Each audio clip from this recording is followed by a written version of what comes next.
Landry, je voudrais voyager. Seulement, je ne vais pas venir en Allemagne parce que pour moi, ça perd énormément de temps de faire les cours de langue, etc., etc. Je vais vite voyager. Et donc, du coup, je n'ai pas tout ce temps-là avec. C'est plus ou moins un discours que j'entends au moins 5 fois par semaine. Au moins pratiquement une fois tous les 2 jours.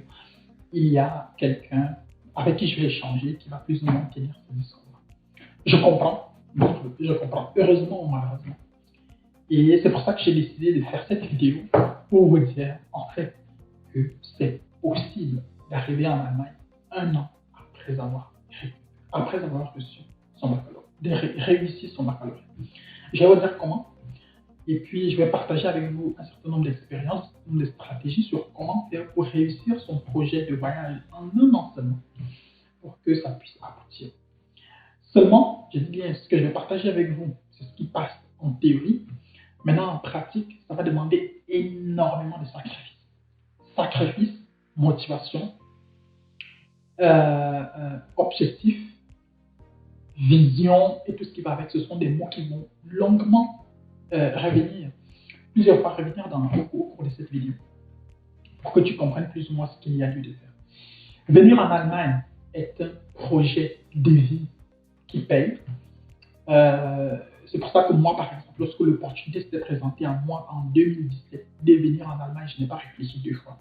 Je l'ai saisi et puis j'ai suivi toute ma procédure et puis depuis début 2020, depuis 2018, je vis en Allemagne. Bientôt, je serai à 6 ans en Allemagne et ici sur Parlons Voyage, nous serons pratiquement bientôt à 2 ans de conseils, à 2 ans de vidéos et de coaching pour partager avec vous notre expérience. Et donc, l'objectif de cette vidéo encore, c'est un partage d'expérience, un partage de stratégies pour que ton projet de voyage puisse marcher en 2024 ou en 2025. Si tu me découvres pour la première fois, moi c'est Landry, je suis camerounais, je vis en Allemagne et j'accompagne les gens qui veulent voyager. Parlons Voyage et Dipco sont là pour toi, pour t'accompagner sur ton chemin qui va te conduire vers l'étranger, que ce soit pour un visa formation professionnelle, études, volontariat, au pair, visiteur, regroupement familial, nous sommes là pour toi et nous sommes à ton entière disposition pour que tu puisses plus ou moins voir ton projet de vie, ton projet de voyage arriver à finition. Regarde la vidéo jusqu'à la fin et surtout, en commentaire, tu peux nous dire ce que toi, ce que tu penses qu'il est possible, par exemple, de maîtriser de l'allemand en 1 an, ou alors s'il y a pour toi un temps idéal pour pouvoir faire les cours de langue et plus ou moins atteindre un niveau d'allemand plus ou moins optimal, si je peux dire ça comme ça. Regarde la vidéo jusqu'à la fin. Si tu n'es pas encore abonné, n'hésite pas à t'abonner. N'hésite pas à liker la vidéo, n'hésite pas à la partager autour de toi avec les personnes qui veulent aussi, qui autour de toi veulent venir en Allemagne et qui ne savent pas encore exactement comment commencer par quel commencer, comment faire, comment s'y prendre, etc., etc. Here we go.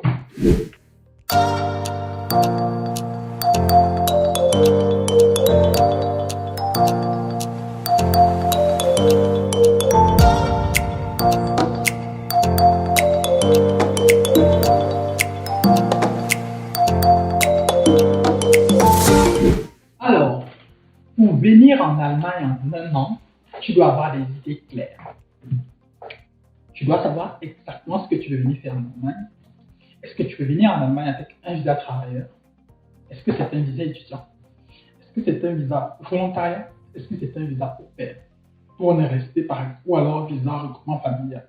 Bon, je vais exclure d'abord le visa regroupement familial et je vais exclure aussi le visa visiteur et je vais beaucoup plus me concentrer sur les 4 autres. Au pair, volontariat, travailleur et étudiant. Tu dois savoir exactement ce que tu veux venir faire en Allemagne. Première des choses. Et donc, quand je dis savoir ce que tu veux venir faire en Allemagne, c'est avoir déjà également aussi analysé la faisabilité de l'aboutissement de cette procédure de voyage. Lorsque quelqu'un nous contacte, c'est la toute première des choses que nous faisons. Si tu me contactes aujourd'hui et que tu me dis que tu veux venir en Allemagne, une des premières questions que je vais te poser, c'est tu as quel âge? Tu as quel niveau d'études? Tu as quel niveau de langue? Et qu'est-ce que tu veux venir faire en Allemagne? 4 questions primordiales. À partir de tes 4 réponses également, je saurai également exactement le type de questions que je peux te poser ensuite Et au bout, par exemple, des 10 à 15 minutes ou 20 minutes d'échange, peut-être au bout des 20, 30 messages échangés, je sais déjà exactement ce qui est faisable et ce qui ne l'est pas. Donc, il faut déjà avoir fait ces études. Et ça, par exemple, l'étude des profils, c'est un service que nous allons bientôt commencer à proposer, où nous pouvons juste vous faire une étude de la faisabilité de votre profil et où on peut plus ou moins vous dire ce qu'il faut faire, comment le faire, etc., etc. Mais bon, pour le moment, on le fait encore plus ou moins gratuitement, si je peux le dire comme ça. Mais bon, peut-être dans un futur proche ou lointain, ça va changer. Mais bon, c'est pas grave. Et comme je disais, tu dois savoir exactement ce que tu veux venir faire. Si tu veux venir faire au pair, et pourquoi par exemple tu es au Cameroun, ce que tu dois déjà savoir, c'est que pour avoir un rendez-vous visa au pair au Cameroun, ça peut aller à plus de 2 ans. Et donc tu vois, donc, ça ne cadre plus avec la thématique que moi je suis en train d'aborder aujourd'hui, parce qu'aujourd'hui je suis en train de te donner les stratégies pour venir en Allemagne en un an. Maintenant, si tu es au Cameroun et que tu veux absolument venir faire au pair en Allemagne, si ça ne peut pas marcher au Cameroun, l'autre alternative serait quoi? Ton plan B, ton plan C, ton plan D. Ton plan C, ton plan B serait par exemple de demander le visa dans un autre pays. Maintenant, comment faire pour demander aussi le visa dans un autre pays? C'est pas comme si tu vas aussi seulement te lever comme ça aujourd'hui, partir au Sénégal et décider par exemple de demander le visa au Sénégal comme si tu étais sénégalais. Non, tu n'es pas né au Sénégal, tu n'es pas sénégalais, tu n'as pas un passeport sénégalais et donc tu ne peux pas aller te comporter au Sénégal comme si tu étais sénégalais. Il y aura tout un tas d'implications juridiques que tu devras et administratives que tu devras également aussi respecter dans ce cadre-là. Si tu veux par exemple venir en Allemagne avec un visa volontariat, l'une des principales questions qu'on va te poser à l'ambassade, c'est en quoi est-ce que ce volontariat-là te sera utile pour toi, pour ton profil, pour ton futur. S'il n'y a pas de corrélation entre ce que tu as fait jusqu'ici et le volontariat, on ne va pas te donner le visa.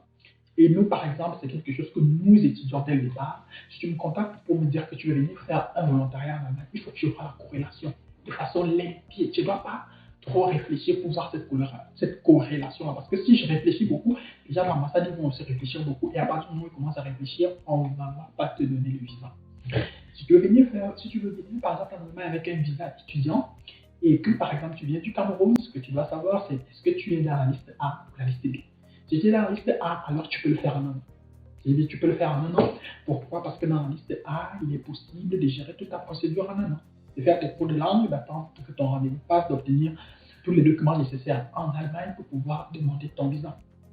Ça, c'est possible. Mais si tu n'es pas dans la liste A et que tu es dans la liste B, ce sera beaucoup plus compliqué parce que rien que la période d'attente déjà dans cette catégorie de visa-là, elle va à plus d'un an.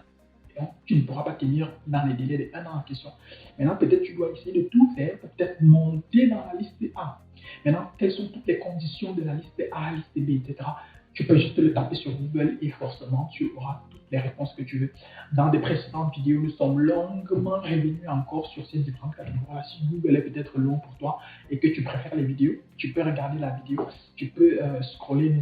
Tu tapes par exemple une visa Allemagne liste A, ici sur notre chaîne, forcément, et il y aura forcément au moins 2 vidéos qui vont apparaître et puis tu pourras les regarder et elles vont certainement t'édifier et te permettre d'avoir le maximum d'informations possibles. Si tu veux venir en Allemagne avec un visa formation professionnelle, il faut connaître aussi quel est le niveau de langue requis, quel est le niveau de langue exigé par exemple, au niveau des formations professionnelles, au niveau de la demande des visas, quel est le visa, quel est le niveau de langue requis.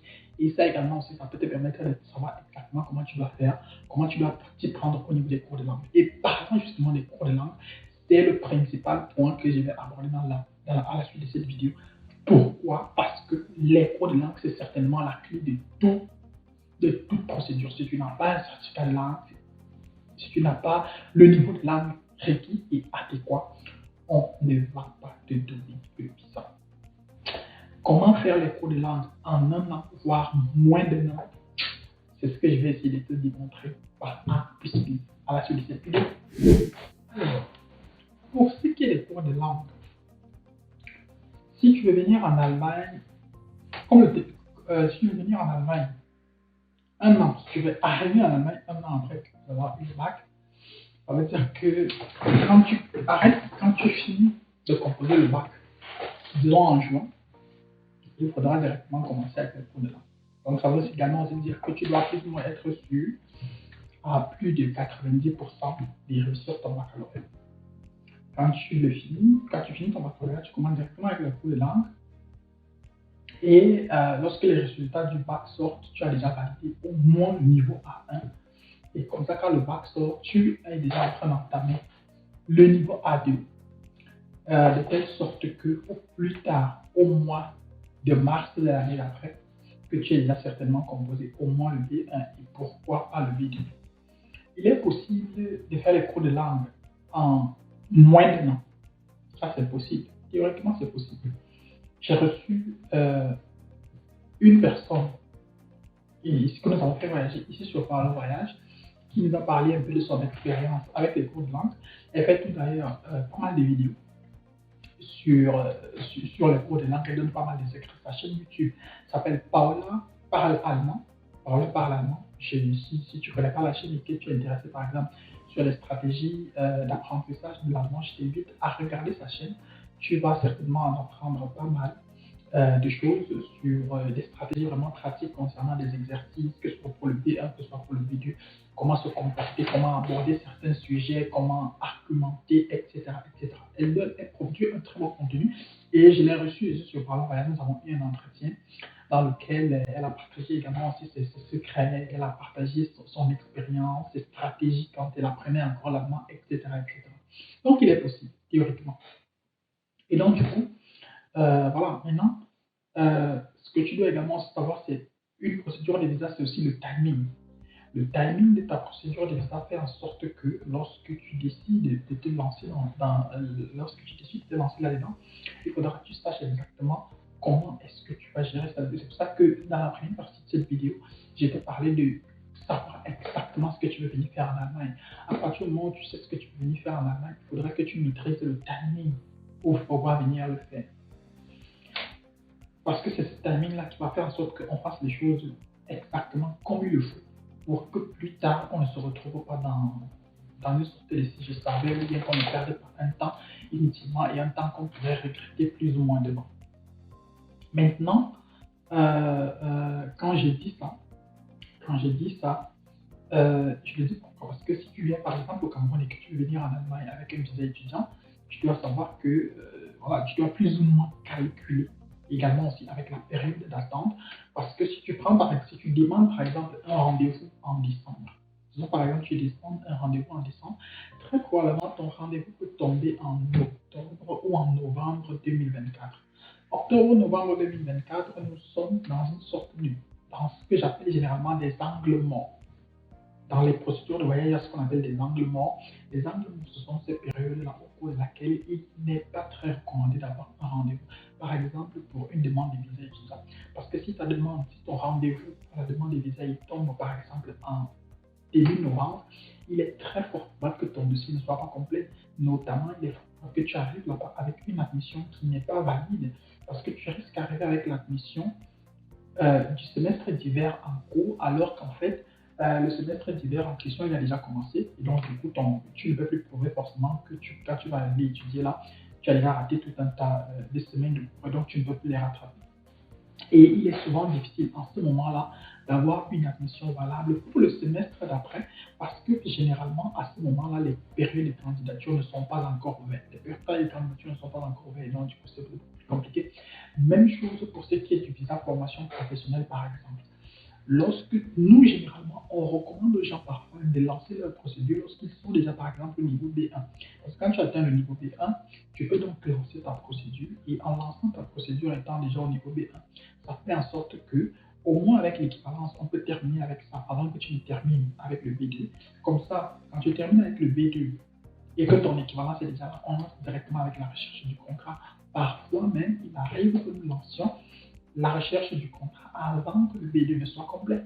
Avant que le B2 ne soit complet, on lance la procédure et donc ça fait en sorte que toi qui décides maintenant, du moins toi dont la procédure est déjà en cours, c'est-à-dire on a déjà l'équivalence, tu as déjà le B2, ta procédure, tu viens juste peut-être d'avoir peut-être ton B2, je sais pas, au mois d'avril 2024 et que tu avais commencé par exemple tes cours au mois de juin 2023, tu vois donc à ce moment-là, il est encore possible pour toi d'arriver en Allemagne pour le mois, pour les rentrées de août, septembre, octobre qui suivent. Donc, il y a tout ça qui entre en jeu. C'est la même chose aussi avec le visa volontariat où il faut également aussi regarder le timing, notamment avec le certificat de langue, quand est-ce que ton volontariat va commencer, etc., etc. Tout ça là, tu dois prendre considération dans ta procédure de voyage, parce que si tu ne prends pas ça en considération, donc si tu ne fais pas les cours de langue comme il faut, quand il faut, tu risques également de te mettre dans le pétrole.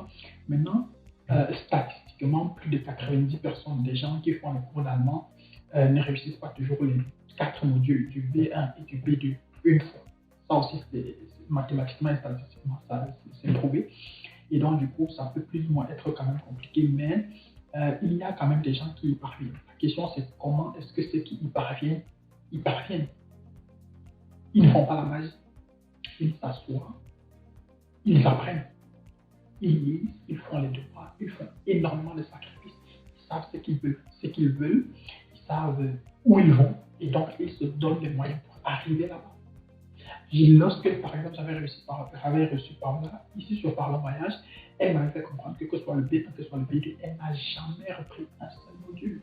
Et quand moi, j'avais reçu ces documents, j'ai regardé ces notes, elle fait partie certainement des profils que j'ai reçus avec les meilleures notes possibles. Parce que je crois que des personnes avec des notes comme elle, je ne suis pas certain d'en avoir déjà eu 5. Donc, c'est possible. Je dis bien que c'est possible, mais seulement, est-ce que tu es prêt à payer le prix? Est-ce que tu es prêt à payer le prix? Et voilà, si tu n'es pas prêt à payer le prix, ça peut être compliqué, mais bon. Alors, première des choses, comme j'ai dit, tu dois savoir exactement ce que tu veux venir faire.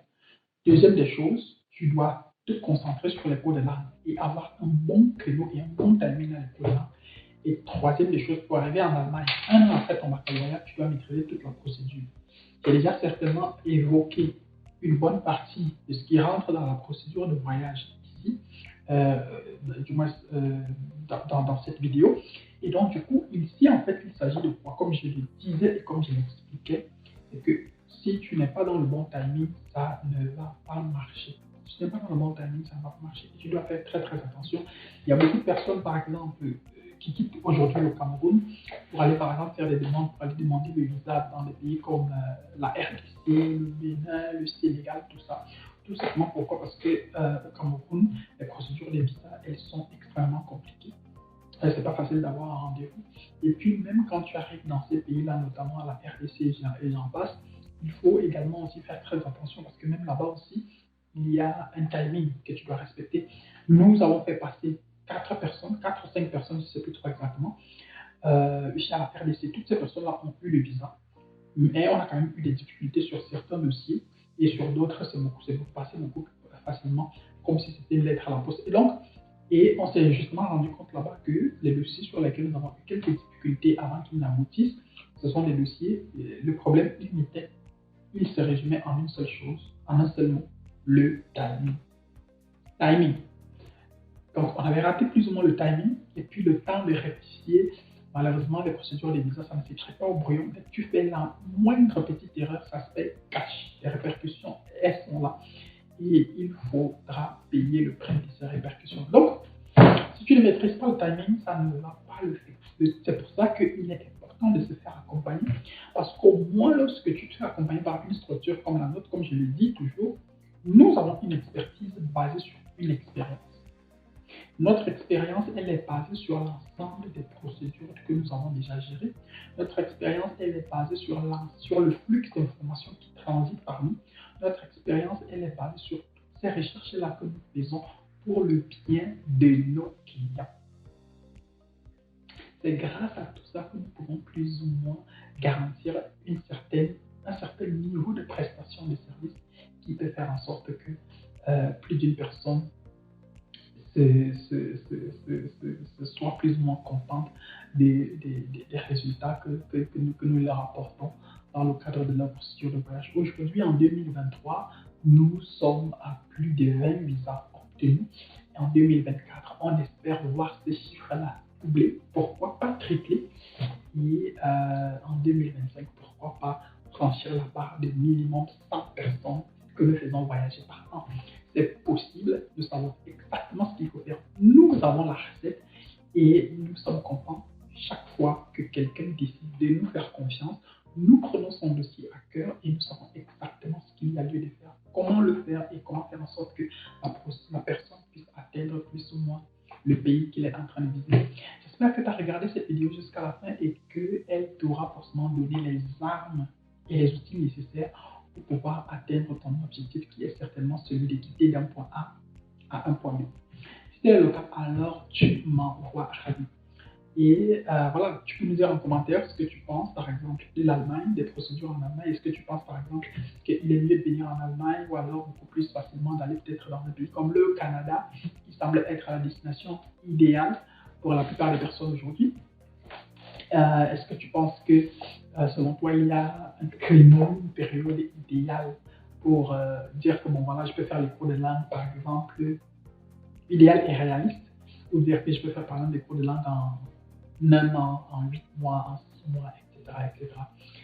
Donc voilà, j'espère que tu as regardé donc la vidéo. Si c'est le cas, bon voilà, merci. Si tu n'es pas encore abonné, n'hésite pas à t'abonner, n'hésite pas à partager la vidéo autour de toi, n'hésite surtout pas à nous revenir sur la prochaine vidéo pour encore bénéficier de plus d'informations possibles. D'ici à là, porte-toi bien, bien les choses à voir. Ciao, ciao.